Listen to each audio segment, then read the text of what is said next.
ఓం నమో భగవతే వాసుదేవాయ. శ్రీ భాగ్యరాజ శతకము 125వ పద్యము. ఛందస్సు ఆటవెలది. స్ఫూర్తి శ్రీ వీరబ్రహ్మేంద్ర స్వామి. రచన డాక్టర్ శ్రీ శ్రీరంగ శ్రీనివాస్ గురువు గారు. మంచి మాటలెప్పుడు మనసుకెక్కబోవు, ముంచు మాటలెప్పుడు మనసుకెక్కు. ఎంచి చూడ అది ఏ ఇహలోక మాయరా భువన భవ్యతేజ భాగ్యరాజ.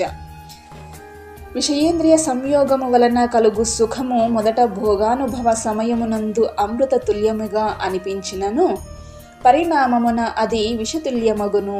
అట్టి సుఖమును రాజస సుఖము అంటారని శ్రీ భగవానుడు గీతలో బోధించెను.